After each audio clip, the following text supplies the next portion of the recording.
Lunch will be provided by the Friends of the Weathersfield Library and the AP room. And we are always very grateful for that. And it's a great chance to break bread with all kinds of people. The second thing I'd like to say is that by law, non-residents are not allowed to vote or to speak at the speaking. But we have I'd like to ask any non-voters who are here to stand, and without objection, we would allow them to speak to the different articles. Christine Bourne and Larry Dower, the WSDSU, and Larry Dower, the business manager. Yep. Okay. And without objection, we would allow them to speak at this meeting as well. Hearing none. About to call the meeting to order using this bell by BJ's request. I feel it belongs in a bell tower where it's not so close, but it makes a big noise, so brace yourselves.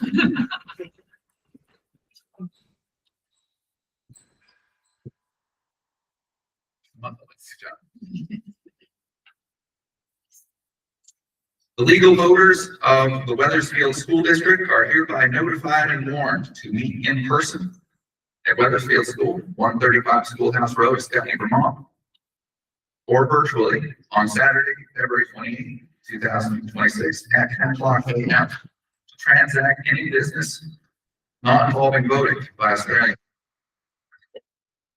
by law to be by ballot. Such meeting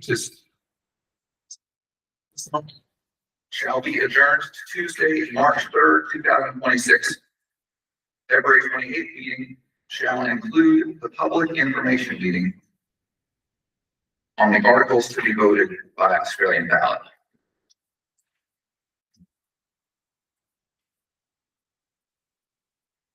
The legal voters of the Weathersfield School District are further notified and warned to meet at Martin Memorial Hall at 5259 US Route 5, Stepney, Vermont, on Tuesday, March 3rd, 2026, to act on any business involving voting by Australian ballot or any voting required by law to be by ballot. Polls open at 8 o'clock a.m. and closed at 7 o'clock p.m. Article 1. To act on the reports of the Weathersfield School District officers from July 1st, 2024 to June 30th, 2000. This is the floor vote. Entertain a motion to act on those reports. Mr. Moderator, Mike Stankovich, I so move. Moved by Mike Stankovich. Is there a second? A second. Seconded by DeForest first. Is there any discussion of Article 1?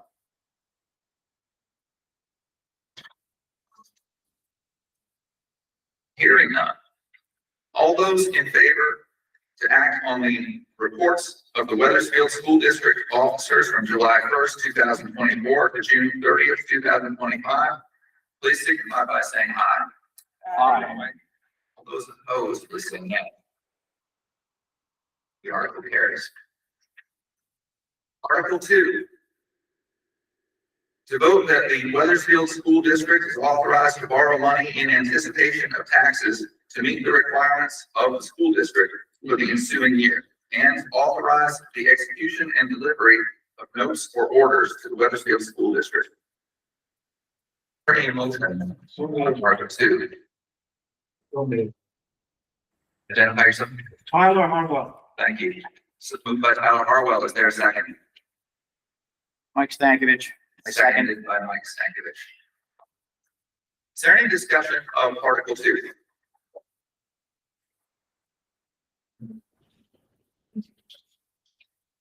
Hearing none.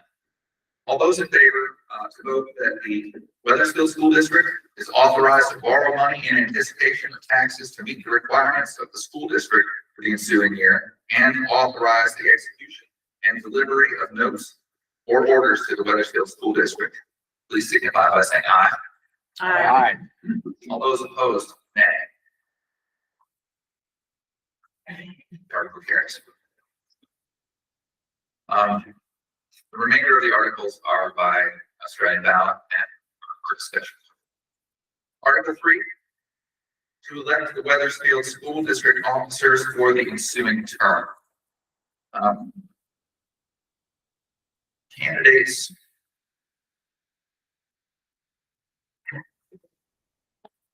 Do you have a page of candidates listed on?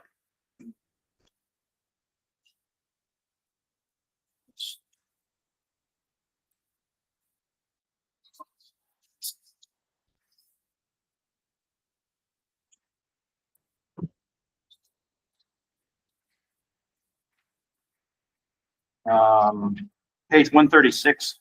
Thank you. Direct your attention to page 136. And when I named the candidates for the school offices, I invite them to stand. They wish to be for the body to see who they are. The open school positions, which we voted on Tuesday, are moderator for 1 year, Sean Whalen, Spain. School director, 3-year, Megan Waite. Candidate. School director for 1 year, John Harris, candidate. And school year for 1 year, school director for 1 year, Vincent Jewell. Not present today.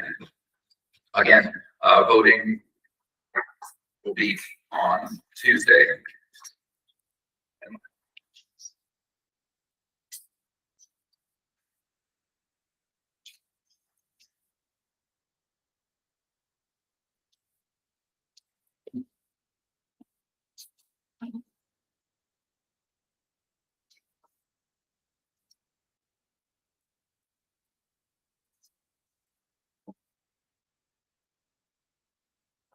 Go back to my town. It's not my school.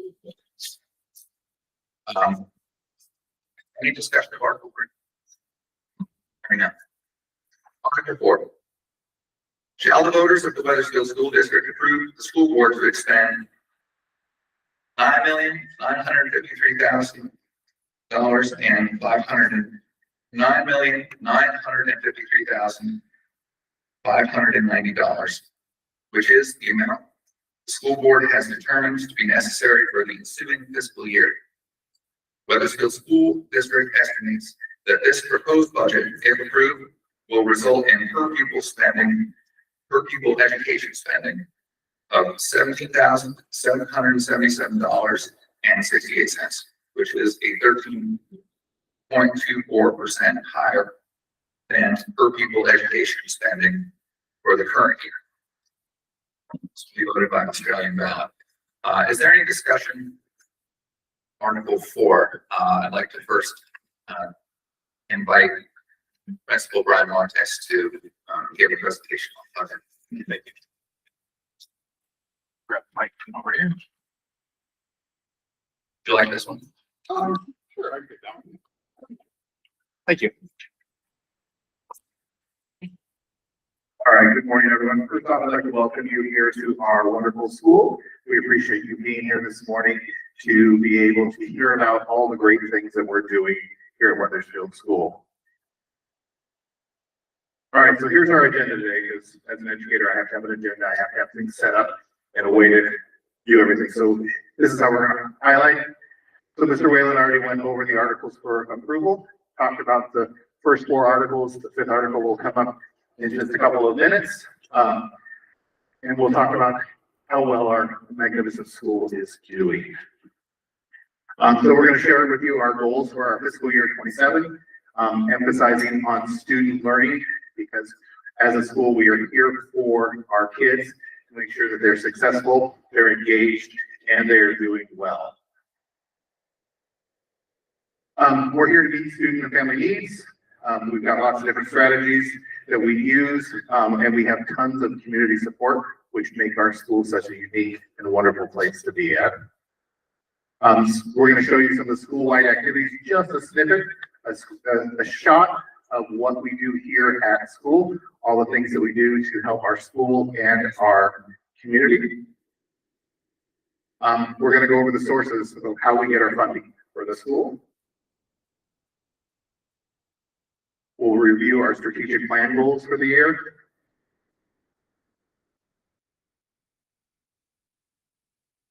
As well as an overview of the proposed budget. You guys do have a budget sheet in front of you.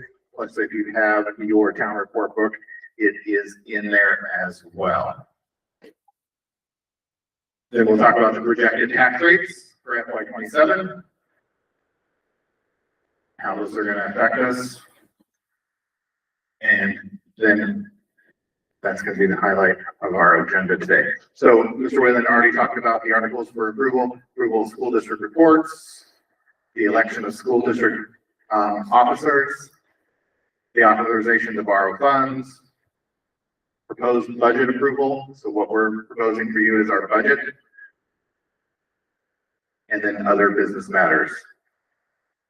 And then there's the actual wording of the different articles, but I can go ahead and click through those pretty quickly since you have those with you.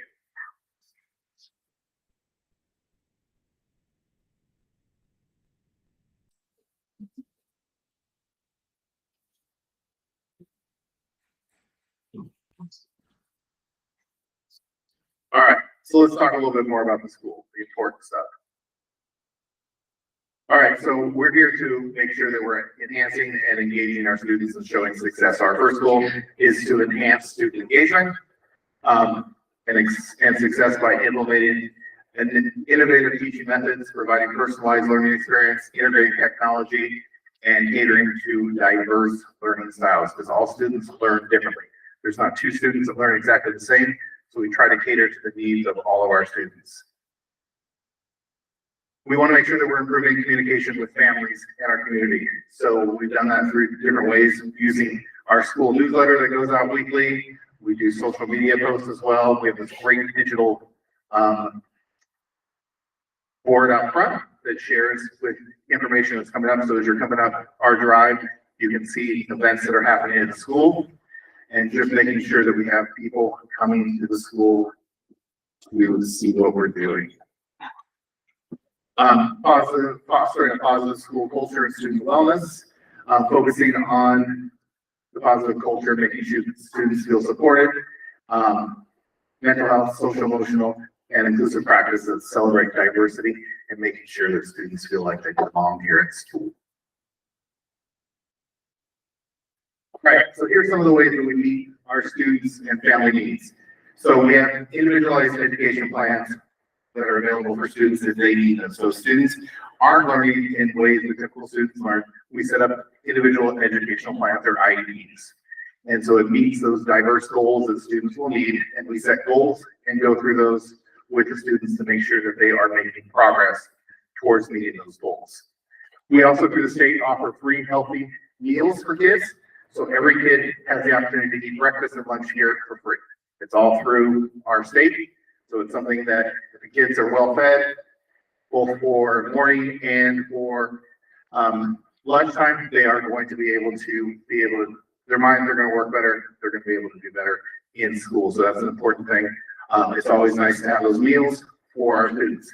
We do offer advanced math courses. So we have an algebra course for students. We've had students in the past take geometry as well here at the K-8 level, so that they have those high school credits as they go on to high school, so that they don't have to repeat those classes. We have engaging family activities. So we have one coming up. Actually, coming up next Thursday is our Camp Reload. So it is for students and to build literacy. And so it's an opportunity to do literacy camping style. So we have tents set up here. It's all a whole wilderness theme. Students get to have a recipe for s'mores. It's a lot of fun activities that plan for students to be able to be engaged.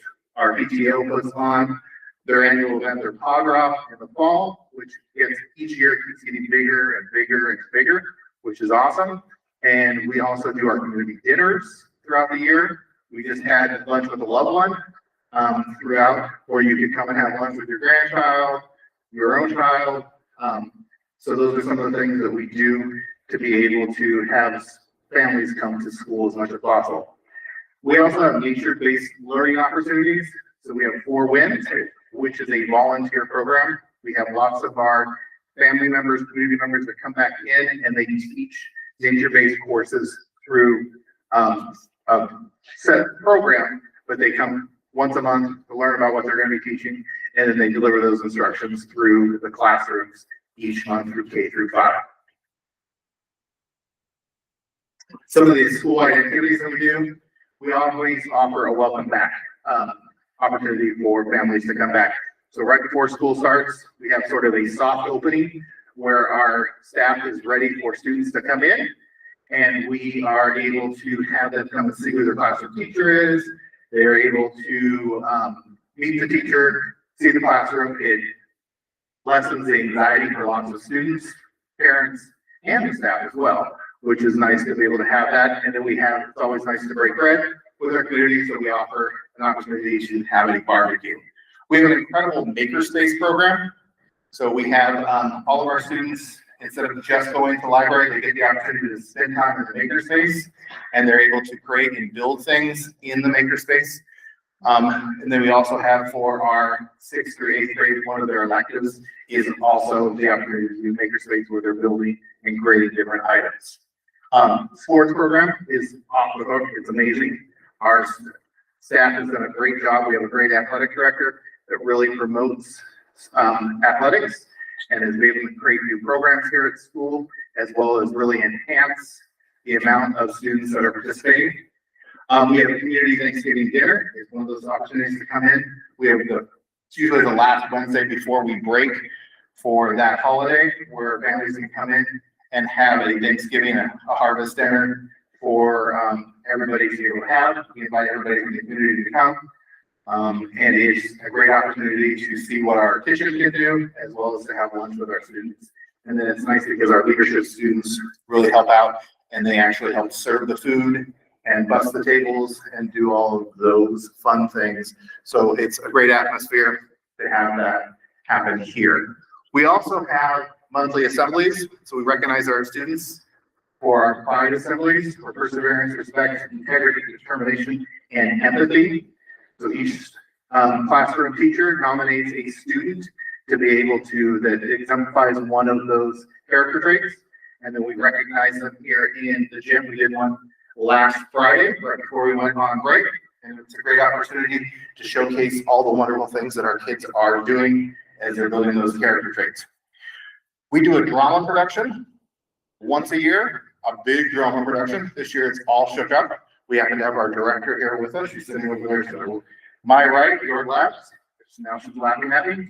What she's done since I've been here, we've done The Little Mermaid, Beauty and the Beast, Peter Pan, and now All Shook Up. So it's not a Disney themed one this year. It is a little bit more of an Elvis thing. I won't do my Elvis impersonation too much. I tried to try out for it too, but she wouldn't let me because she said we had to let the kids do it. Although I definitely could be Elvis in the later years. We also offer passport for winter activities. So through our PE department, our students get a passport to promote quality health while they're during the wintertime, because lots of times when it's cold outside, some of our students don't like to go out and do things.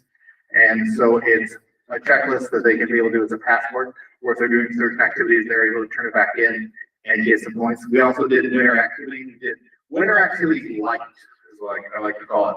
So because winter activities is sort of gone away a little bit for us here at Weathersfield, but we brought it back. And so the last 2 Fridays, we did a K through 4 and a 5 through 8 winter activity where they got to use a second outdoors, and they got to go tubing. We got to play, I played for the first time broom ball hockey.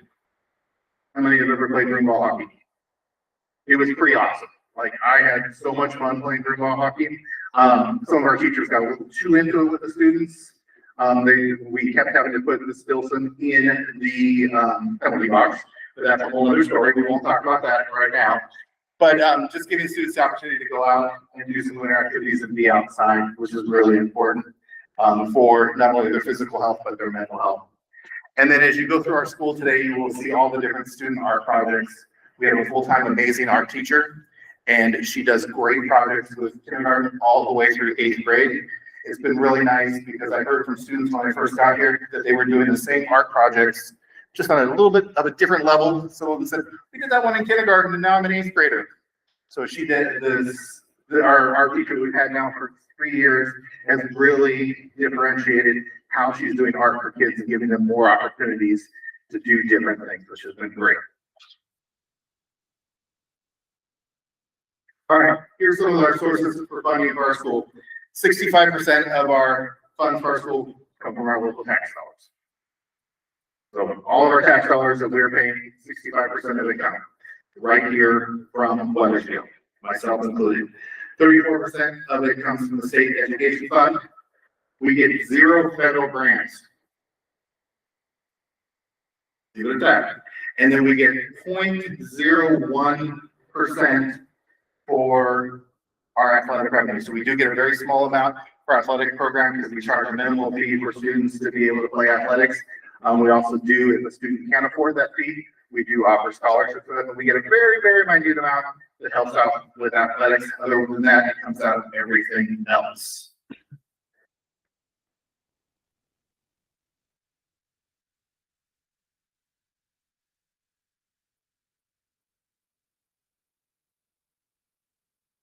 All right, here's some of our 3 strategic plan goals. So, student success and engagement. We want to make sure that our students are meeting their academic and their personal goals. We want to make sure that students have that love for learning, and we're promoting success for all students. Really important for kids to love school, want to be here. And that's definitely improved because we averaged 95% attendance at school with even everything, all the different bugs that are going around right now. 95%, that's kindergarten through 8th grade, which is pretty awesome. It shows that our kids want to be here and want to be part of our school. We want to make sure that I prioritize clear and effective communication with families. Like I said earlier, including digital platforms, our weekly newsletter, and then our bulletin board outside as well. And then plus promoting those community events that make Weathersfield School the epicenter of our town. And then we want to cultivate a positive school culture, student wellness through mental health initiatives, leadership programs, and a commitment to inclusivity. Bless you. All right. So student success and engagement, how are we doing that? So first off, as you walk through the school later on, and I have homework for you guys later. In between this meeting and our town meeting, I'm going to give you guys homework to do. So you have to do this, okay? It's important. But I want you to walk through the school and see what you're getting. So as you walk through the school, most of our classrooms outside of their doors have their classroom mission statement. It's important to have a mission statement because that is what they go by of what they are going to be doing. Just like in a business, we have a mission statement that promotes our classroom goals. They have a shared understanding among students, and it helps develop a positive learning environment. Student-led presentations. It's important for our students to lead their learning. It's important for them to be able to share with their families and their community what they have learned, what they've gotten out of school. That gets them ready for high school and beyond.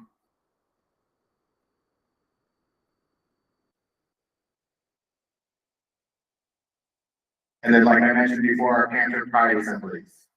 It's an opportunity for our community to get together. We have families here. We have our entire K-8 school in this room all at once. And everybody's here to showcase those students that have done amazing things and to applaud them and help continue that support for them.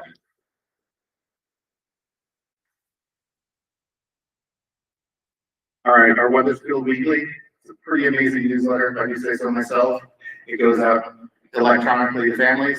It talks about school events, activities, and it's a vital communication tool because information that is in there is vital to what is happening at our school.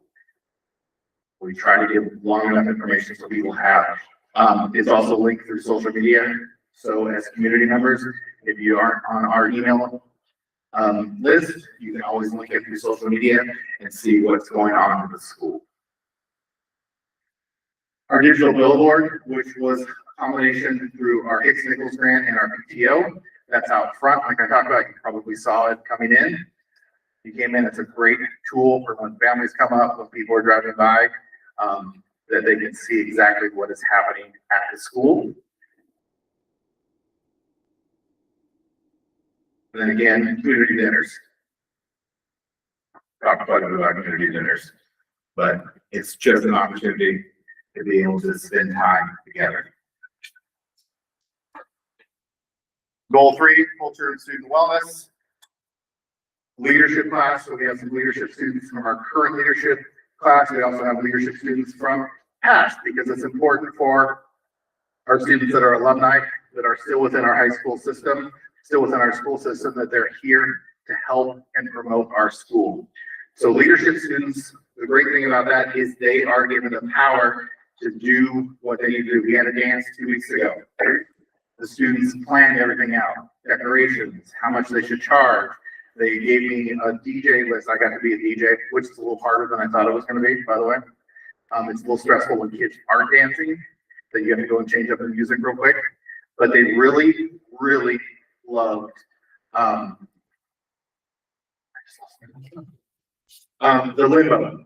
Like limbo, I need to have that one set up next time to have 5 songs in a row, because it took that long, because every single kid, we had about 80 kids here, and every single kid kept in the limbo, even though I think they were supposed to get out, they kept going, but we let it go, but they wanted to see how low they could go. And it's great because they're also pairing with other students as well. They're helping out, they're fostering that sense of belonging with our younger students, and they have those buddies, and it's nice to be able to see when an 8th grader is there in the morning and helping out reading students, or a 7th grader, or when you have classroom buddies set up, and those are all through our leadership students. And they take on and they do tons and tons of activities at school. Student Leadership Day. It is the Friday before Memorial Day weekend, and it is a student-led day. The students do all the work. They set up the assembly, they showcase what they want to showcase, they have items in the classroom that they are able to share with everybody, and it makes it a really incredible day. So mark it on your calendars now if you have time. It's the Friday before Memorial Day. It's from 8 till 12. And it's just an amazing experience for kids to really highlight what they've learned all year, and to be able to show you everything about our school. So it's just a great opportunity to be able to be here. And mental health initiatives. We have lots of counseling services. We have wellness workshops. We have awareness campaigns designed to create a supportive environment for all students. So we need to be physically healthy as well as mentally healthy to be at school and be successful.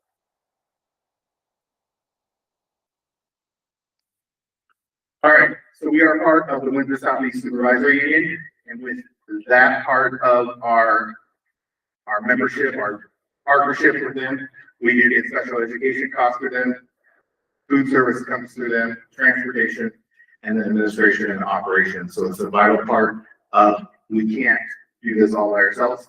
We need somebody else to help manage some of those other items. So overview of our proposed budget for FY27. The proposed budget for fiscal year FY27 is $9,953,590. That's a big number. That is with no new programs. That is keeping things status quo and trying to maintain our small class sizes, which make Weathersfield such a unique place. That is putting students first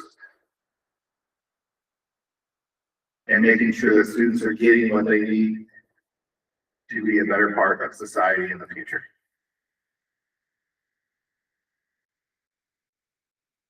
So for next year, our projected student enrollment, kindergarten, right now we have 24 students coming in.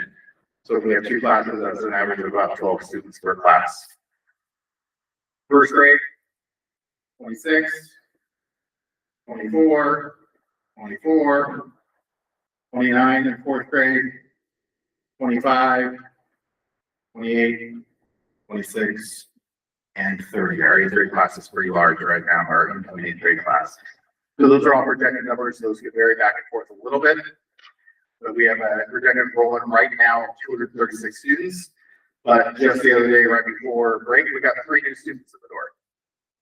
So Weathersfield is a place that people want to be at.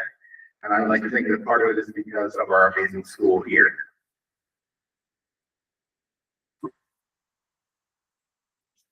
So part of our budget is the projected high school tuition costs.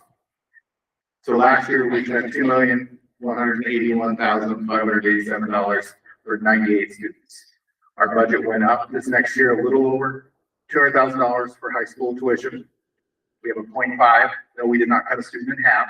That's because of some of the special programs that they have for trade schools. We don't only have to pay for part of it. But now our budget projected cost is $2,408,039.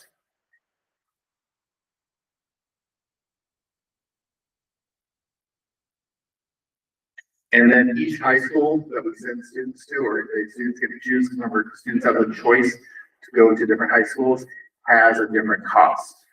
So those are our 3 most attended high schools: Windsor, Woodstock, and Springfield. And so those costs change based on what they offer.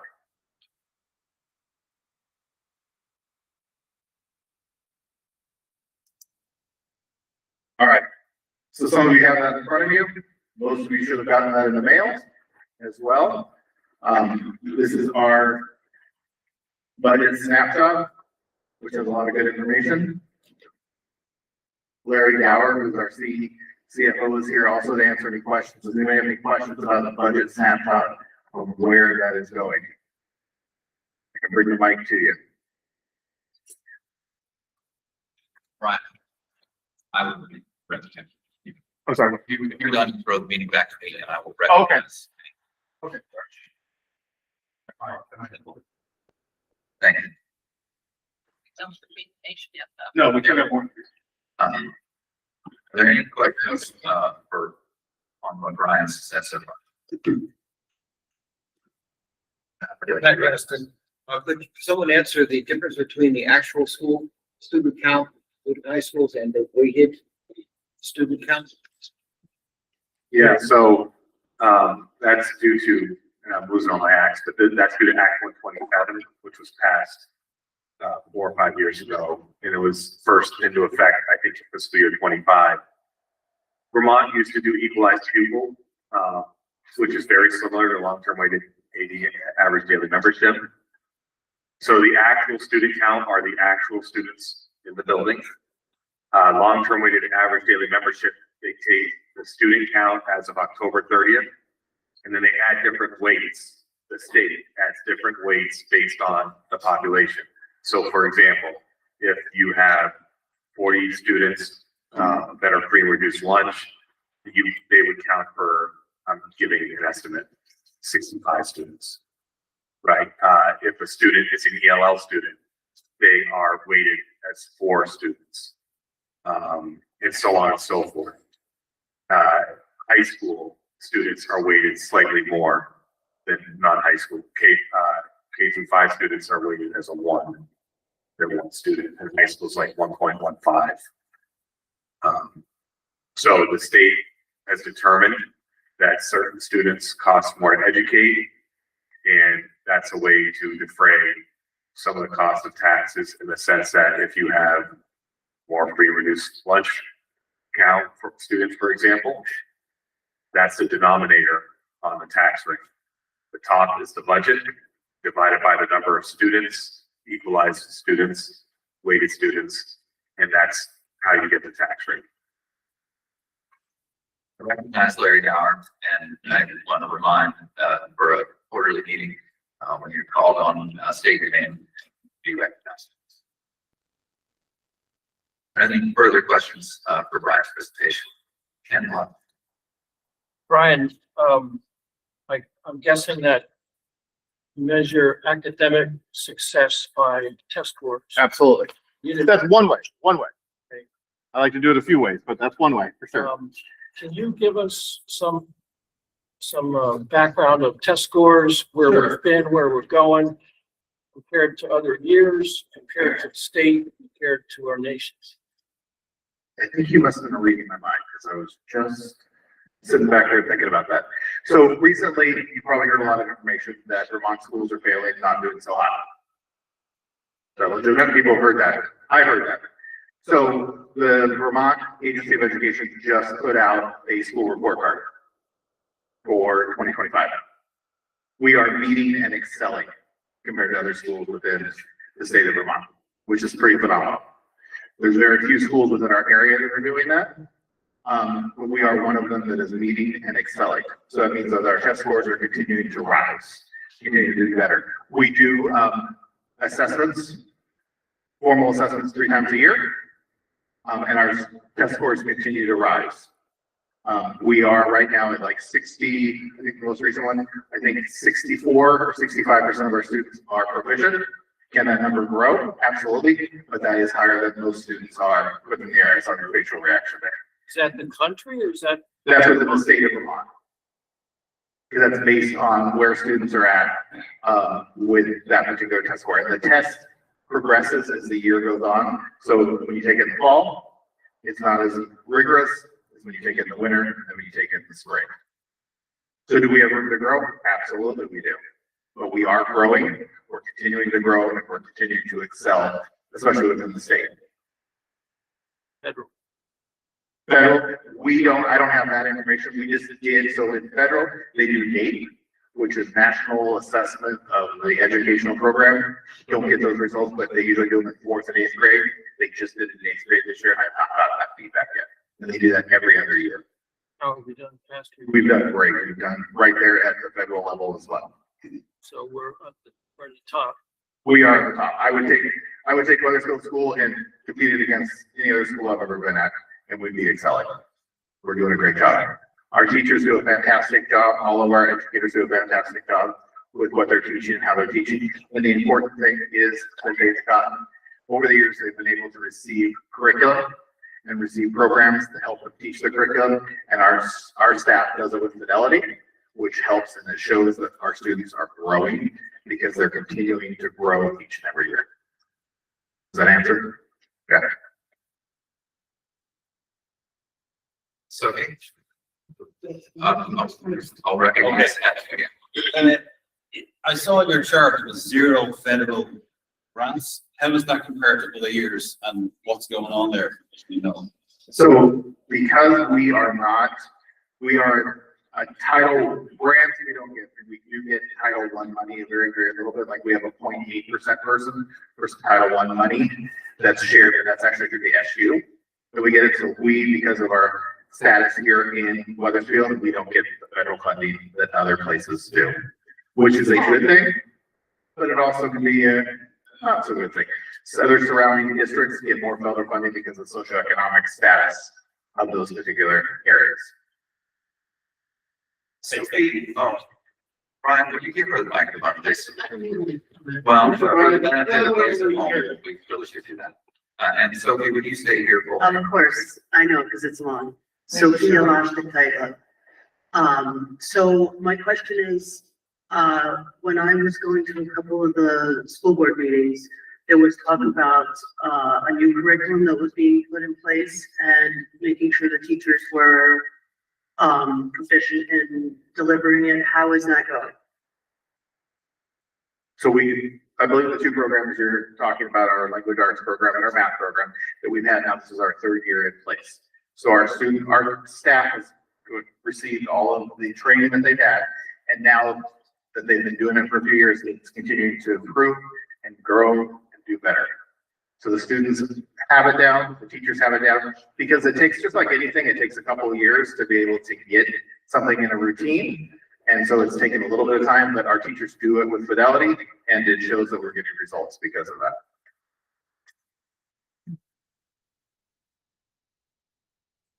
Please, let me get the microphone statement.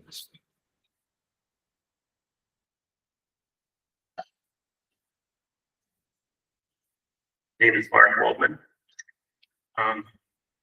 Relatively new to Weathersfield, I'd like to better understand the relationship between what you, this budget, and the Southeast Supervisor. This is putting anybody together. Because what? Basically,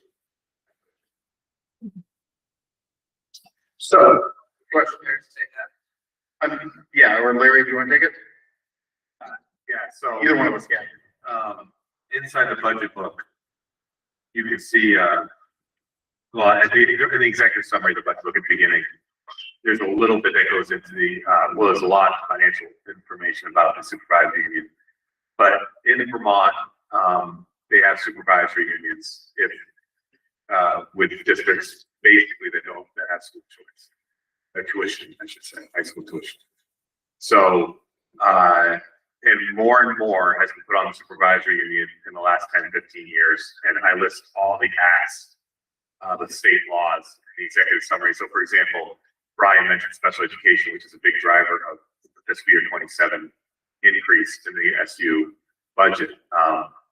14.6% of the 16% increase is special education. 1.4% is non-special education. And it's assessed out based on the based on the weighted average that was earlier asked about. So we basically have the SU budget, and then based on the weighted student count from the previous fiscal year, we assess out. The only difference is for food service, we assess that out based on actual student bodies. The theory being that if a student chooses to go to Springfield High School, we're not feeding that student, so we should charge Weathersfield for that student. There's an SU board, so there's 3 members from each town of our 4 towns make up the SU board. So there's a 12-member SU board. They hire the superintendent, and the superintendent hires the rest of the staff for the SU. I don't know where you're originally from, but in Maine, they have these things called RSUs, which are regional superintendent units. In New Hampshire, they call them SAUs, school administrative units. And it's basically just a way to have some efficiency in around, for example, you're not paying 100% of the superintendent's salary, you're paying 25% of it. You don't have a superintendent or central office for each small town with 250 students or 300 students. So our SU is about 1,200, 1,300 students if you include pre-K. A lot of the stuff we don't have a choice about. So for example, special education, would it be more efficient to run it at Weathersfield because maybe they have fewer students on IEPs than their 25% assessment breakout? That would be a good question to ask. But there's an act, and I forgot the number, I think it's 153, where that was passed in 2010 that doesn't allow that. It says that any SU must run special education out of these supervisory units. Human resources, business services, payroll, stuff like that. And curriculum. Good question. Oh, and I'm sorry, the other towns that make up our supervisory union are Weathersfield, Heartland, Windsor, and West Windsor. Windsor and West Windsor merged under a former law, and they're Mount Scotty School District. Any other questions for Brian on the educational portion? Paul Austin, Burkensville. Can you just talk about the drivers for the special education increase? Is it number of students? Is it state regulations? Larry, are you able to take that question? Yeah, Christina? so if you look at page 31, and this will help lay the foundation for that. You can see, I mentioned this earlier, so I'll gloss over it, but the orange is special education, the green is administration operations. That includes every other part of the SU that's not special education, except for food service, which is a separate fund. And you can see a significant increase in 27. If you look at the next page, 32, and I'm getting to your question, you can see the demand on the left, the little blue chart on the left-hand side, showing the difference between fiscal year 22 and 25, which was last school year. There's been a 400, this is statewide, this is not RSU, this is statewide, a 456% increase in mental health positions that are education funded, not the Vermont Human Health Services. These are out of the education fund. The chart on the right shows our SU, and I broke it out by our psychological services. So you can see the actual and the budgeted amounts, and you can see that there's a significant increase in the actual and the budget amounts. Now, to answer your particular question about 27, if I go to expenditures by account, where we go line by line, page. I'm sorry. So far, Larry, your pages that you're referencing are non-corresponding with me, okay? And our copies are in black and white, so we can't tell colors. Okay, so the page, my page 40, which is, it's the last part of the SU budget, where it goes expenses by account. The top says auditing services and the bottom says other equipment. And it's basically a line by line of the SU budget. 46 in your copy. Very good. So the thing that you're going to see, so the difference is a significant increase. If you look at the line for tuition to out-of-state private schools, independent schools, these are therapeutic settings for special education students. I can't talk about the specific students, obviously, but you can see that we budgeted in fiscal year 25, $410,000 for that line.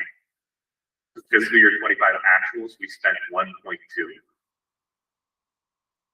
We budgeted for 26, 594. We're budgeting for next year 1.8. The difference being that 1.2 you saw from 25. Now the question is, wouldn't that increase your assessments in the actuals, not in the budget, which we're talking about? But it didn't, because Vermont has a funding system for intensive needs special education, which the majority of these numbers are for students. We track every student at the SU level. It's something we're required to do. I do a quarterly report to the state, and any student that costs over $67,000 per student, the state reimburses us at 90% of that cost. So, for example, I'm just picking a round number. If the student out of placement costs $400,000 for that one student, the state would reimburse after the first 67,000, 90% of that cost. So that's why the actuals have gone up. In the budget, what happened was these students appeared in the fiscal year 25 actuals. They weren't students here in fiscal year 24. So we didn't budget for them in 25 because we budgeted in the fall. And the fiscal year starts in July. So now basically what we're doing in 27, and the reason why the special education is up for this particular line, speaking of this particular line, it's not because we have 20 more paras or something like that than we did in 26. It's because we are finally budgeting for what we've been spending because we finally had the opportunity to. Forrest. You said that the state reimburses 90% of anything over $67,000. Who pays the last 10%? The SU. So it's 67,000 plus, it could be substantially more. Yes. 10% of a large You number got it. is still a large number. Exactly. Which is why the assessment's gone up. In addition to other factors, but the biggest driver for Weathersfield in the budget one sheet is special education in high school tuition as a number.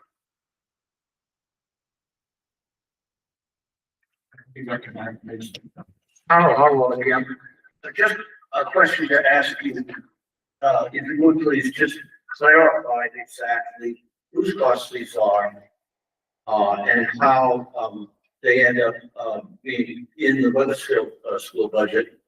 Are you speaking of, specifically of Weathersfield students, special needs students, or are you speaking of the SAU special needs students cost passed on to Weathersfield through an allocation formula?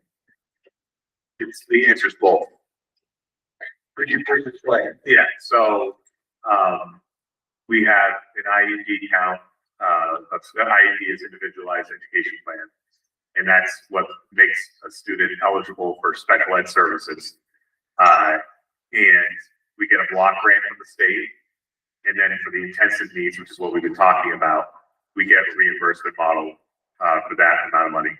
The question is, how many students are Weathersfield students? I have that right here.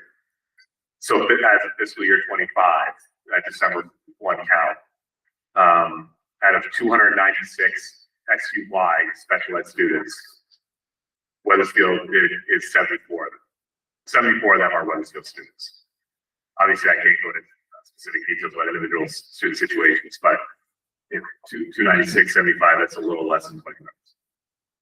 And that fluctuates. So, yes, we do everything for special ed as Act 153 requires at the SU level.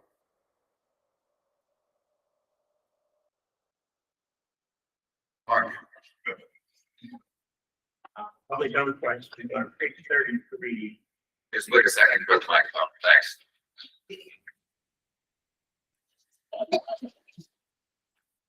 So on page 33, just to help me understand this, when I look at the state funded increase, this is revenues coming in. It's approximately 4.5% year over year into restricted, non-restricted, compared to 23% that the town is expected to pay.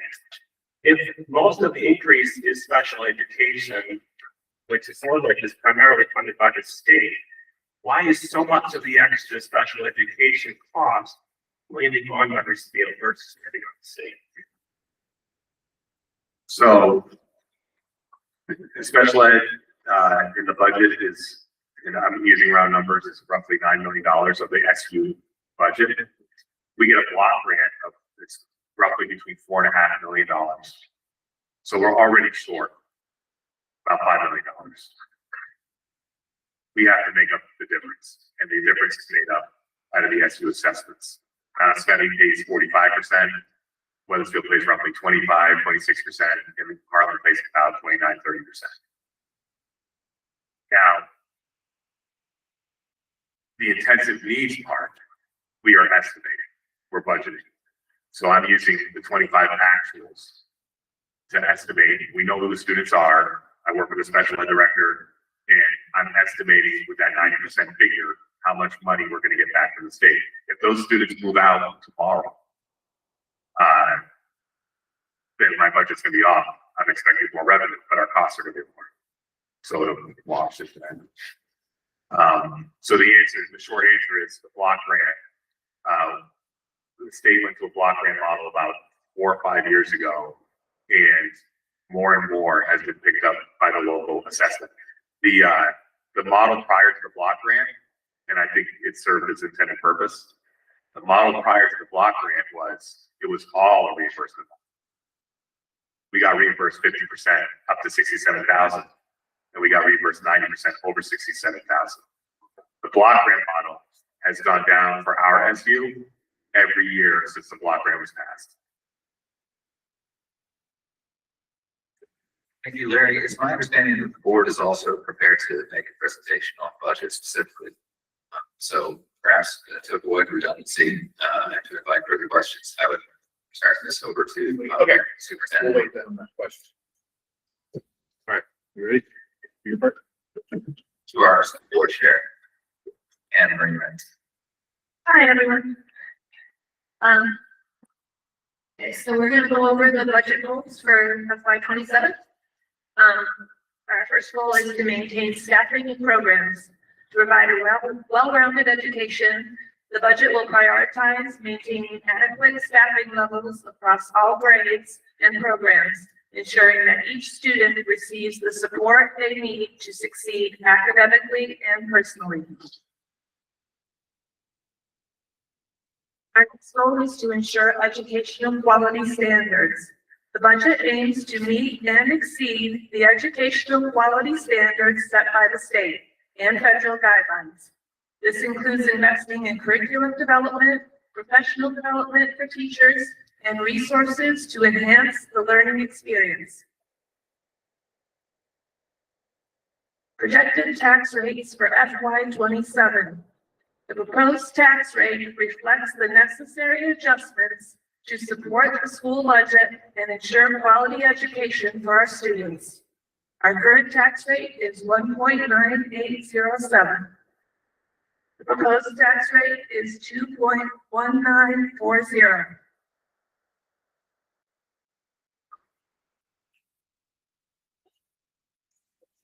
Any further questions?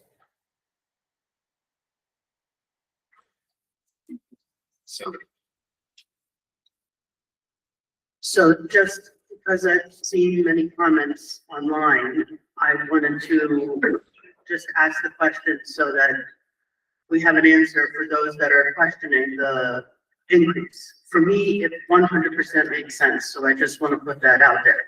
But for those that are saying, oh, well, how can we go up again? Is there, I mean, have you assessed what could be taken out? I know we're staying level and we don't want to cut, but you know, is there anything, any extra? I know last year we were going a little here, taking out, a little there, taking out. I'm sure there's very little more that can be taken out. So just to play devil's advocate. So that has been addressed. The Budget Advisory Committee goes over the budget line by line with Brian and Larry and looks for ways to make cuts. They recommended we make no cuts because in order to make a significant change in your tax rate, we would need to cut $450,000 from the budget. And that would affect student outcomes.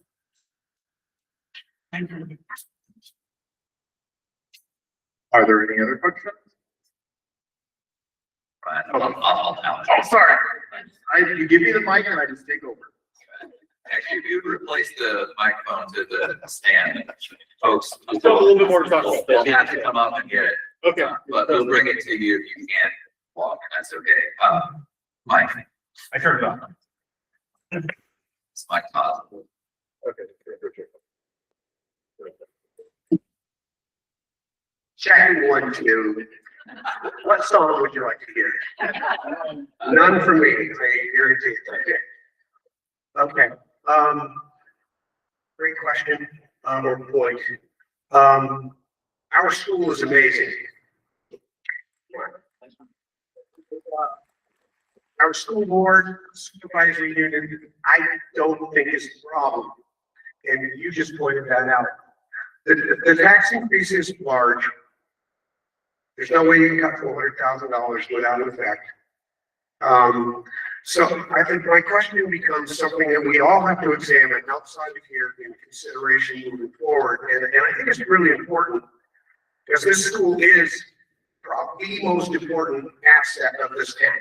And it's an amazing school. And if we go back and we think for a minute about how difficult it was to do the consolidation out of Perkinsville, I think it took 7 votes. I don't know how many years that was, John, you might remember. But I think it was 6 or 7 attempts to do the school consolidation. Actually, we got an exciting date coming up. This year, there is a mortgage payment on this building. Recognizing the honors. Payment on this building. And we're gonna have a mortgage burning. So it was almost 20 years ago. Thank you for that, John. My concern is, or a question, let me start with a question. Is the Act 60 law, or the other law, Act 60 was 1997. It's 30 years ago now, based on the 27 tax school year. Is that an effective state policy for funding? I think that there are policies, I think there's statutes or mandates within the law of school funding. I kind of like having that up there, thank you. I mean, the CLA is a part of this driving cost. I understand that.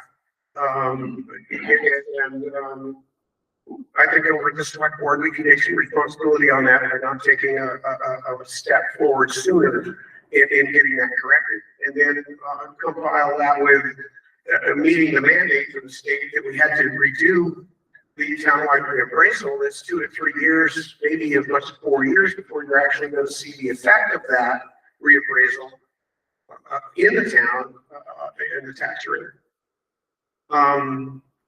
The state has done something to kind of fix that, because I believe our number's down around 62 on the CLA right now. And the state has equalized that at 84 or 86, I think is right? Is the number. So we got a little bit of a break there, but that's still, it isn't helping us. So again, the question is, across the state of Vermont, I think we need to examine whether or not this state funding law is working for us. Because going back some years in our town reports, and I see our budget at $5,680,000 in the 2016-2017 budget. And now we're at nearly 10 million.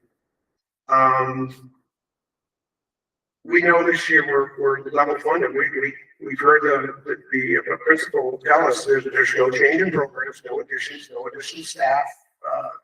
So these increases are coming from the movements within the laws that provide the funding, which we have no control of. In my research, in my numbers, I also found that in last year's report, there's a legislative update, I guess, 2025. And by 2028, correct me if I'm wrong on this, but I think what I read was there isn't going to be any more local school budgets by 2028. Is that correct? So that's something that the governor has proposed. They're still working on it at the state level. From what my understanding of it is, Act 73, the consolidation that the governor is pushing, that's in his State of the State address. He said that he would not vote, he would veto any state budget that comes to him that does not include school consolidation. Most of the options would end school choice as we know it. They would also make it so that there are no longer local budget votes. There would just be a amount that's spent per student. That's what you get. Yes, thank you, Anne Marie. And I'm very concerned about those things and the effect that would have on a school or town communities like ours. We've got one of the best schools in the state. And I know, I've been involved with the planning commission and other areas of town government for about 20 years now. John's been around a lot longer than I have. I think we can say unequivocally that echoing what I said earlier, this school is our most important asset. People of this town do not want to lose the school. Absolutely no way. And I was talking with another board member, Rika Henderson, yesterday, and she talked to me about a new resident that just moved to town that came here because of this school. It's not the first time I've ever heard that, it won't be the last. This school is the most important thing to us, and we have to think about a message to the state about whatever changes need to be made to fix what in my opinion is a broken funding system, not a broken school system. Our school board has done an amazing job. I think, like I said, all these numbers, they didn't come from the school board, they didn't come from the SU. They're coming from a broken mechanism, funding mechanism in the state. I'd like to tell everybody to just say no to all the school budgets across the state. It doesn't stop the school year. But we need to send some sort of message somehow, and maybe that's already taken place. And there's a better way. We'll put to that. But the legislature needs to understand how important these schools are to us. And the problem isn't with the schools, the school boards, the supervisory unions. It's with the mechanism that's in place right now that's not working. And I think we've heard it from our representatives. I think last year, Joe Major and Allison Clarkson was addressed school funding issues in the legislature. What are the things that they're working on? Are they working on solving that problem? And if they're not, we need to somehow send that message to them. So I'm sorry I took so much of your time, but thank you.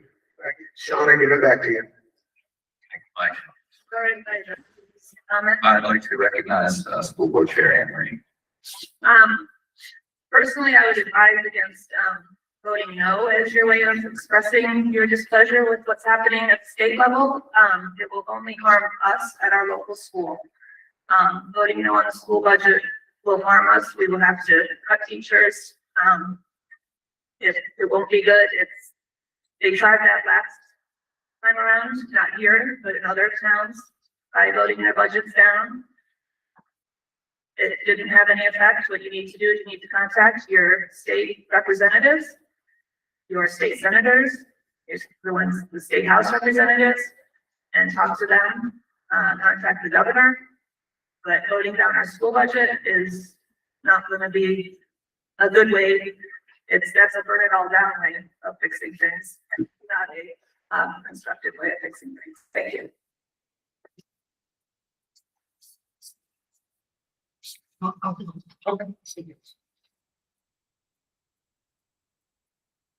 So to Anne Marie's point, Sophia lost it.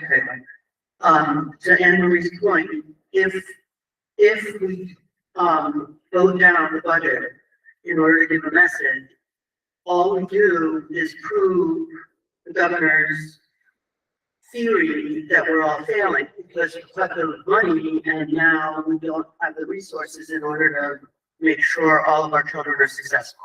And then our school is not as successful as it is right now at continuing to grow.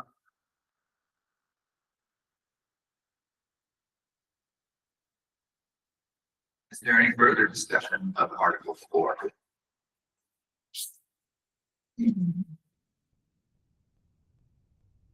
Very comprehensive. And I have a question with the flat level of students, flat level of staff, if you can elaborate how salary increases are over time. Anne Marie, can you take that question?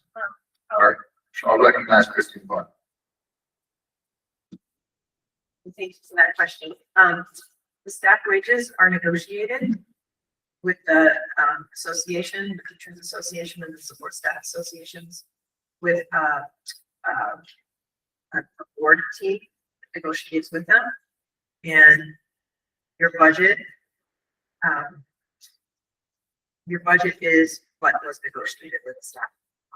The teacher contract is up. This is their last year of a 3-year agreement. The support staff in their first year of a 3-year agreement. So the teachers will be negotiating this coming year. So those are negotiated and agreed upon, and we don't control that once that agreement is solidified. Also, it's nowhere near 90% though, correct? No, Is that what you? Oh, 9. Oh, okay. I said 90. I was like, no. in the last round of negotiations, we did the comps, the comparable salaries, and so did that, so did the associations. Our teachers needed to be brought up to a living wage, and I'm actually really thrilled that we were able to provide them with an adequate increase so that we could attract teachers and continue teachers. I don't know if you pay attention to this, but there are teacher shortages all over the country. When we advertise for teachers, sometimes we don't get one the role. And so we needed to bring our base up to be comparable to other districts in the area, so attract teachers. So that's part of that negotiation. Question.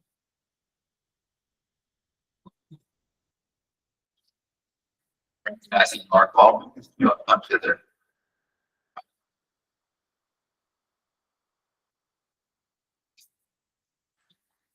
So the question on the health insurance costs. Who is it the supervisory union or the state that is negotiating the costs, which is their double one? That is negotiated at the state level. That is negotiated locally. Makes sense. I mean, it doesn't make sense, but I know that Act 73 is still working its way through with how it's actually work. I'm sure you guys have they're looking at the fee structure. 2 years from now, it's gonna be a different situation, right? Is it better or worse, the Weathersfield? In your humble opinion, is going to? And So my personal opinion, is that, I don't think that forced consolidation is a good thing. We are willing to, join with some other SUs or other, entities nearby. If we can find a way to make it work and make it, save money. I'm not sure that it's going to save money. I don't really see that expanding. You'll still need, like, right now we have our own superintendent. I don't think that a giant supervisory union or whatever it's going to be called is going to be able to be run by just one person. You're probably still going to need 3 people at the top, still paying the same salaries. So I think we lose a lot of local control and we don't save a lot of money.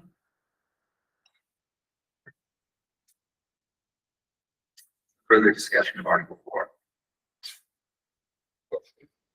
Yeah, I just want to ask a question. Can you identify yourself as? Wayne Johnson, about the raises and salaries. Now, I totally understand as a really professional job. If there's an opening, you have to advertise the job at a wage that it to attract people for you to have stay whoever to that job. But what percentage is the increase of wages this year and the insurance costs to the taxpayer? Larry, can you take this? So the wages are in the sheet that you saw there. So, 9.4%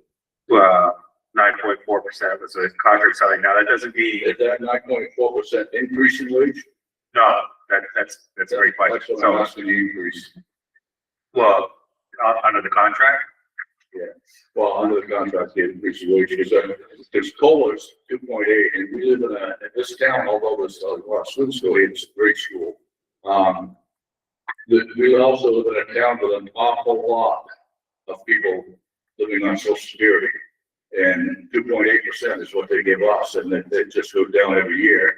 Medicare takes out a good chunk of it, and it's like, there's a lot of people, including myself, wondering how we're gonna be able to stay in this town. Yeah, so to answer the question, and I know it gets a little complicated, the 9.4% is not an exact, every teacher got a 9.4% increase. So for example, if a teacher negotiated contract was 8%, right, on the master agreement, 7%, whatever it was. Some teachers, the COLA is because they moved up a step. But if a teacher goes from a bachelor's to a master's, they move over laterally. So that's, so like if 2 teachers got a master's, 1 teacher got 15 credits, that's what makes up that 9.4. So merit increase, yeah. Yes. Yeah, but I'm just saying is, COLA doesn't go up, whatever they have on the salary, it's like, so if it's 2.8%, but my tax roll is going up this percentage more, then, okay. And yeah, Thank you. And you also brought up healthcare, and I just want to, and somebody else brought it up earlier too. In the budget book, early on in the executive summary, there was a lot of questions from the Budget Advisory Committee, particularly Weathersfield, because they're the first ones to meet to see the health insurance increase. And in fiscal year 19, Act 11, a state law that put negotiations at the state level. What we used to do was, just like how we negotiate wages, we sit in a room with our teachers and they hash out, and we come to an agreement every time with our association. We used to do that for health insurance. In fiscal year 19, that was taken away, and now it's done a month earlier. And when they started that, at our fiscal year 19, a family plan of Gold CDHP, which is by far our vast majority of our pension plan, it's $19,150 in the charts, again, right in this budget book. And we are budgeting for fiscal year 17, which DHI tells us to set the rate at $43,920. So since fiscal year 19, a family plan is more than doubled. A single person has gone from $6,913 to $15,856. So that's more than doubled. And we're talking about 6 fiscal years, basically.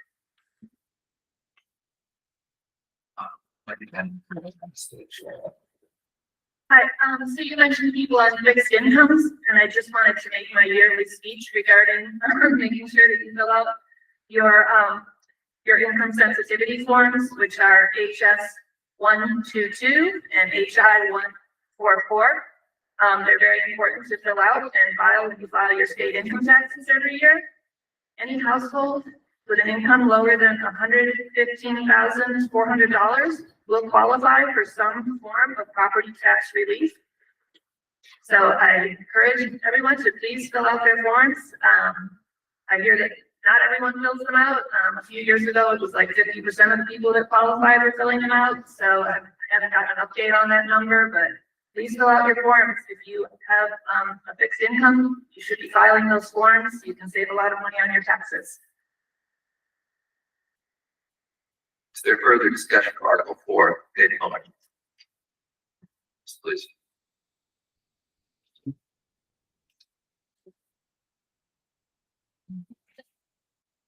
I came here to say nothing, but I'm listening to several points that I need to clarify.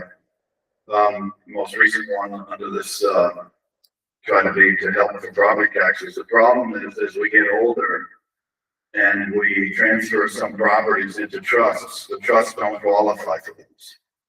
Need to be owned by individuals, so that's what hurts. I've been given that in several emails lately, so, that's a problem.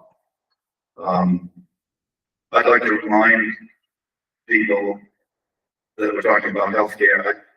I don't think we're going to fix healthcare here in Weathersfield. The teachers co-pay 20% of that, even the rising of the premiums.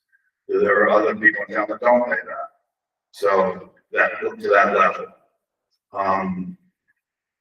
I'm pretty sure that maybe the healthcare system is going to break before we fix it. I know I'm on Medicare right now, and through the school, because Candy taught, we just got notified as of January 1st that Blue Cross Advantage pulled out the state. That's the Medicare carrier. That's a big problem. And even though there's another new one that came around, who knows for how long? I agree with Wayne when he said, because the Social Security was 2.8, what happened was Medicare took 1.4 away from that immediately. So we're not netting that kind of money. The problem with this system is it's void square, and it's combined with a bunch of different things, including the town plan. That people that have all of this space on property, and I noticed I'm assuming that's the homestead, because we have two, right? That's the homestead tax if they're not the non-homestead. That's correct. That's the homestead tax. So, I mean, I've got some fields and woods that are not, that because they don't have a house on them, because we're allowed one homestead, that's what you're allowed, but then the others are charged a non-homestead tax rate. And that's a state issue. That's, I believe the non-homestead rate is lower, correct? Yes, the non-homestead rate is lower. I'm not sure exactly how much. Do you know that there? The non-homestead rate? But that can vary year to year. I've got some property that's just fields, and all of a sudden 1 year will be higher than homestead. So it's happened. Don't know why.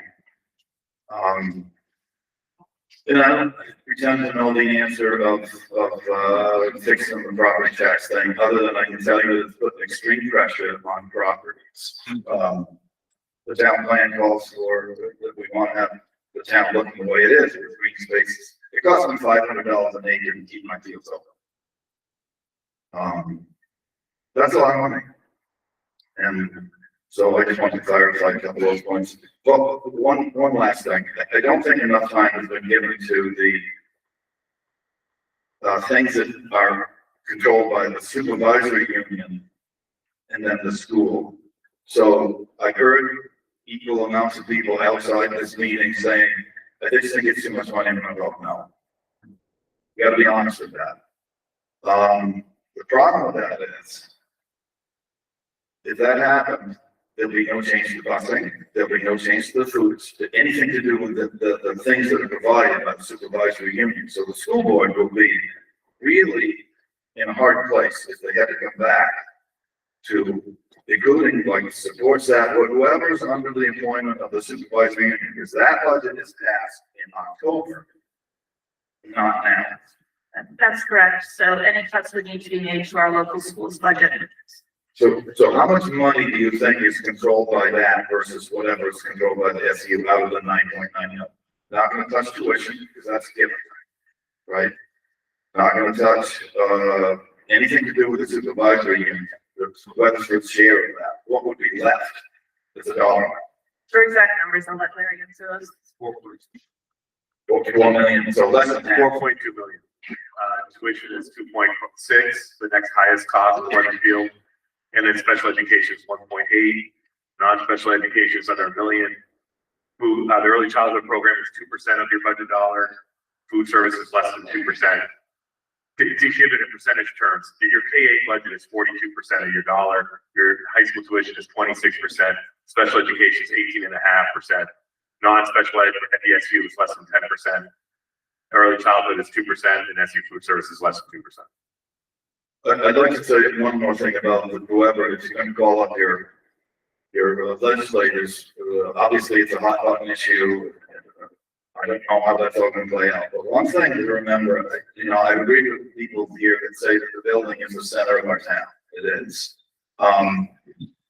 The fact that we're never going to be able to monitor money, put a handle on money is, if this building ever closed and it went somewhere else to quote save money, then you have to really measure how much money it costs to go somewhere else as a grandparent or a parent. And that's really problematic because it's cheaper for us to have this open than it is to put up money fixed on, let's say, to drive 20 more miles to a centralized unit. That's not the answer. The answer is, for me, to build this model to try to make it, to look back at the future, to say like a one-room classroom, what could we do to provide all the electricity, all the staff, and show everybody else how you do it in a small model? That's what I think the answer is.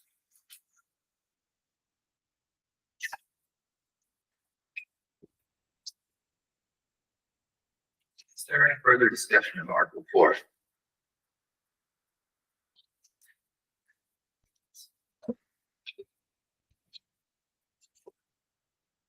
Stephen Johnson, Weathersfield resident.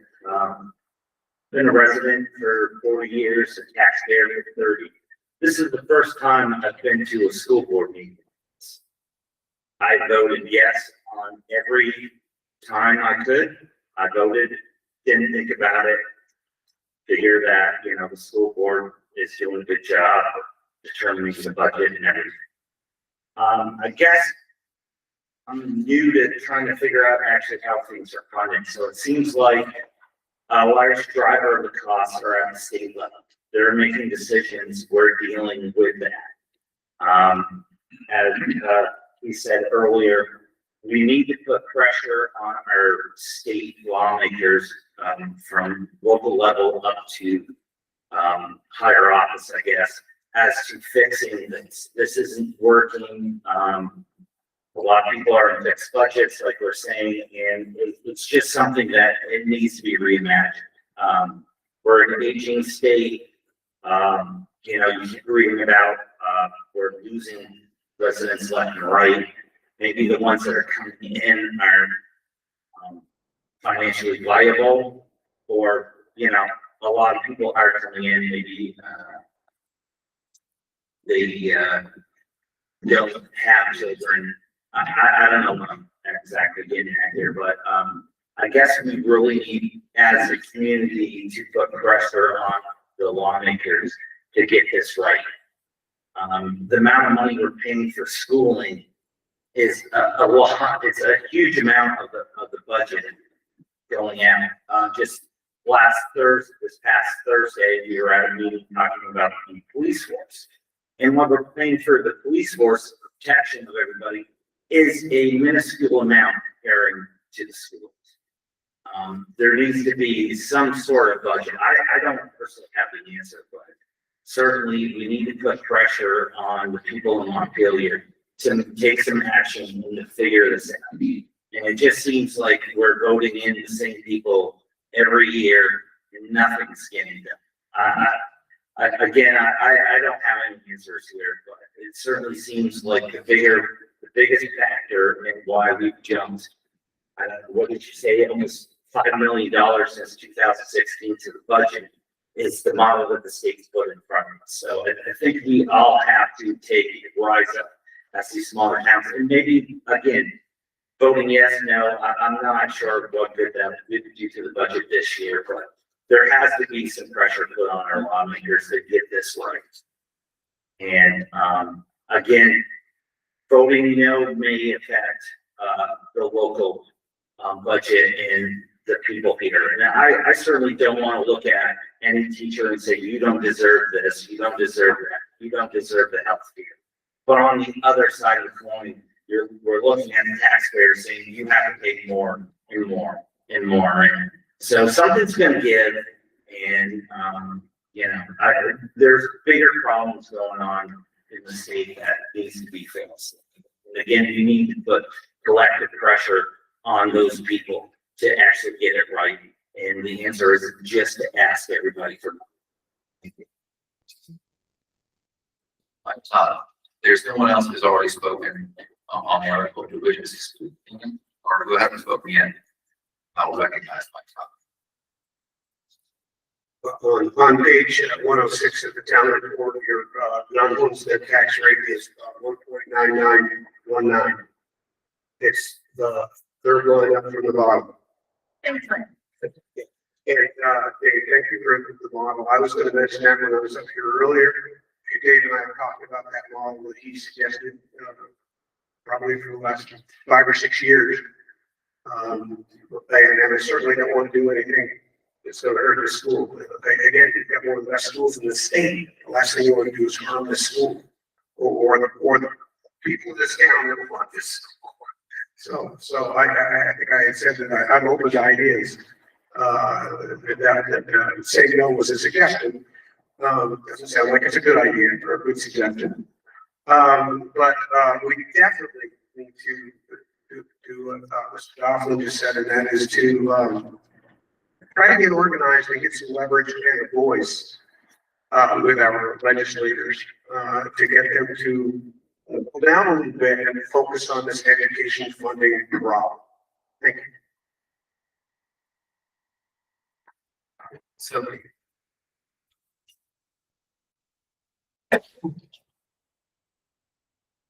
Sophia Taylor. So I just want to point out that we are not the only state having issues. Yes, we have funding issues that need to be fixed, but this healthcare issue that Dave brought up, this is killing us across every state, every company, literally we're going to have to implode.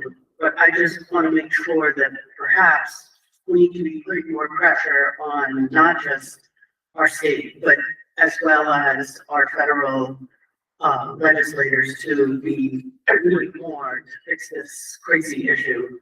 We just can't, you either have no insurance, there are more and more people that cannot get any health care, and this is just not a solution. But I know it's sort of not here nor there, but I just want to point out, yes, we can be paying more, but what are we going to do? Yeah, it's not the problem. Yeah, it's kind of a follow-up to that lady there. And who are all the school employees across the state? Are they paying to the same insurer? Yes, who is this insurer? Christine? Are they for profit or a non-profit? Well, there's your answer. That's why costs rise, because as anybody knows, if you have a business, your model is to make a profit. If you're a big business, you have shareholders, you have profits, you're gonna demand from people. It's not just that the lawmakers in Montpelier are saying, let's screw the people. Some of it might be, I don't know. But if you're running a business, anybody who has run a business, your whole model is to make a profit. That might mean screwing people over, and that's what we're seeing here. It's not a question of if I can make an analogy, we are in a ship. We're in a storm. We here are cutting pieces of sailcloth off the boat so we can wipe our bones. But there's a hole in the boat, folks. The boat is sinking, and we're cutting little pieces off the sails. We're looking in the wrong place here. Yeah, and you're saying it's a big issue. Yes, contact your lawmakers, but not about calling back money to each other or from our children. It's the biggest deal. It's the free market, folks. This is it. Welcome to it.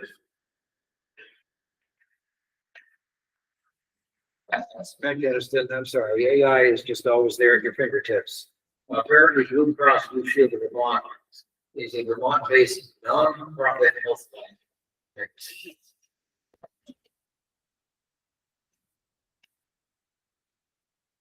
Further discussion of Article 4. Chelsea, go ahead.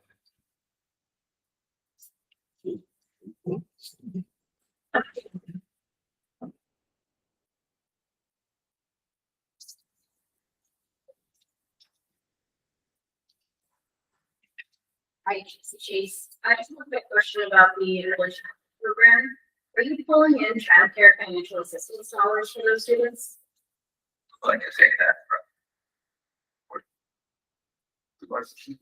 Are you pulling in childcare financial assistance dollars for your early childhood students? So that's another Acts 166. Eventually, I'm gonna have it all memorized. The Act 166 was the universal pre-K law that was passed a few years back, and it's a great idea, and they allow for basically a subsidy for students for whether they go to the ECT program, which is in our local SU, or outside service providers. But again, that cost was never given to us by the state. It's an SU assessment back out to Weathersfield and the Mount County into Hartford. So yes, we raise money, that ECT program, that early childhood, less than 2% of your local budget is the ECT program at Windsor and for the SU, and the payments for the individual providers. I have one of those programs that I do mention that part of it, but the child care financial assistance system is through CDD, the Child Development Division. And you should be able to be drawing down dollars for families that qualify. And I don't see that in your budget at all. I think that might be a big chunk of missed revenue. Okay. Child care assistance. Yeah, it's the child care financial assistance program. It's through the Child Development Division, but your local office is going to be the Springfield Area Parent Child Center. And that's for SU's full revenue, not just for the individual person. It is going to be based on the families that go to your in-school program, qualifying for that. But with Act 73, they put a ton more money into that system, and now we're all paying that child care contribution tax, right? Yeah. That might go 4%. Yes. That money is sitting there for families to use and should be, if I've done my research correctly, should be able to be drawn down for your early ed program. And it's quite substantial. Okay, thank you. Yeah. Martin Link, Weathersfield. I just want to throw out a suggestion. I'm looking around the room, seeing people with various different talents that step up for the local community, specifically for the school. We got people that are side players, baseball players, coaches, drama, people who know everything. There is to know about roadways, so they step up for the select group. They step up for all these different positions. One of the biggest drivers that I see in terms of our total costs are the IEPs, the special education budget. And it feels like we as a community are insulated from that whole process because it's administered by state mandate and also by the supervisory union. I think some way to think about one of the biggest drivers is what can the local community do to support IEPs in the same exact way that we do all of these other disciplines that are involved in our school. So I don't expect an answer for this. I know it's a really big problem, and they're talking to hurdles and boundaries, privacy issues. I just think it's one place that we as a community, as a society, might be able to support this school in a more productive way than addressing the funding formula, which we're not going to fix here, and all these other bigger issues. So anybody wants to give some thought to that, further deliberations down for next year, that's not going to get us squared away for Tuesday, but I appreciate it. Further discussion of Article 4, please.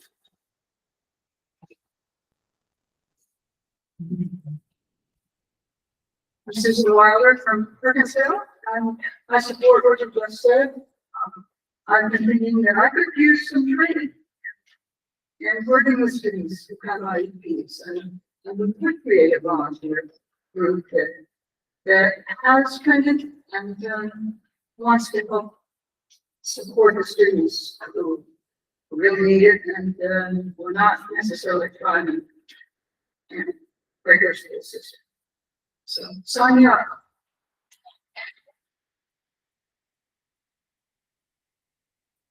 Further discussion of Article 4? Hearing none, that article will be voted on Tuesday at Mark Memorial Hall. Anyone who's eligible to vote but hasn't registered, flow in, has the registration forms for this. Article 5, to transact any other business which may properly come before the meeting. Hearing none. John Harrison.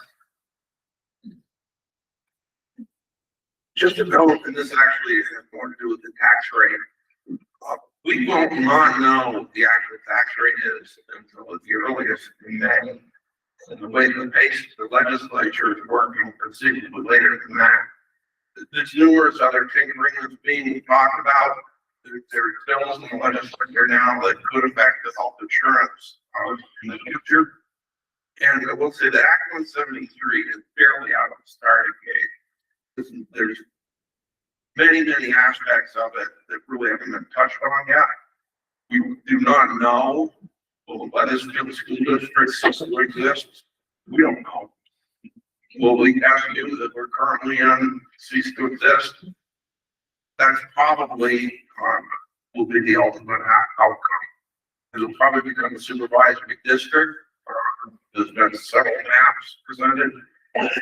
Some would have had us. The current SU would have been combined with Hartford and Mountain View, which is Woodstock, all the way over to Bridgewater.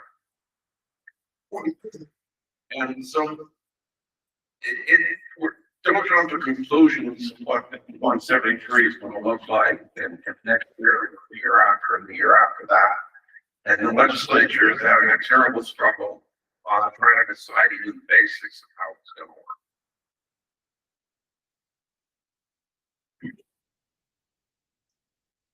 Sure. Henry. Also, as far as our representatives, I also would like to just make sure everybody knows to include the governor with that, because he is the one pushing for this consolidation of school districts, consolidation of school districts, and to have it done quickly. I think this is a big problem that needs to be thought about carefully and plans made with a lot of thought before we just rush into something that might not be any better, might not actually save any tax money. So I would just recommend also contacting the governor. And like Sophia said, this also goes up to the, to the United States Congress and to the president and all that, because cuts at the federal level affect us here. When they stop paying for things at the federal level, guess who has to pay for it? We do. So you need to be contacting all your representatives. Thank you.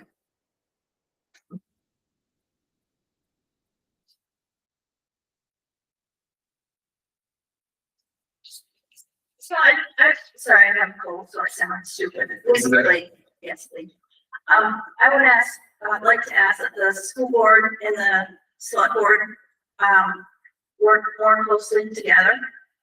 This is a huge budget, a very little turnout at a town meeting, which is not unheard of, because that seems to be the norm. But I know, Mr. Harrison, since he's been on the school board, he attends several select board meetings and reports back. There's always been a little bit, in my personal opinion, a little bit of disconnect between the school board and the select board. We're all one town. Yeah, school board can, or the school budget can go up 10%, the town budget can go up 10%, it's gonna go up 20%, that's our taxes. So people need to be better informed to make, better decisions. So that's one thing. And the other thing is, I think this is our 10th, maybe 11th, but I think it's our 10th town meeting that's held on a Saturday. We switched from an evening meeting to a Saturday meeting 10 or 11 years ago. I personally was hoping, I may have been the one that suggested that at a select board meeting. I was personally hoping that it would be the greater turnout, especially if, daycare is provided at the school for the younger generation that we have in town. I'm not sure that anybody has benefited from a Saturday meeting. So, maybe, a poll could be taken, or, a survey could be done or something like that to ask the townspeople what works best for them to generate more participation, because it's really a shame that, some of these people are gonna leave and they're not gonna participate in the town meeting. Some people will participate in the town meeting, but not the school meeting, and, the school budget's just as huge and larger, but just as important as the town budget. So just some thoughts.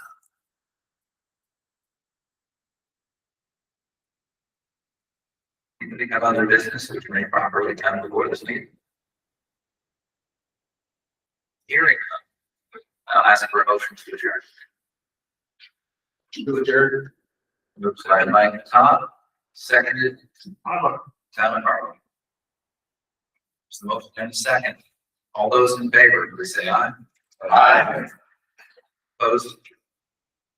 We are adjourned. All right, I did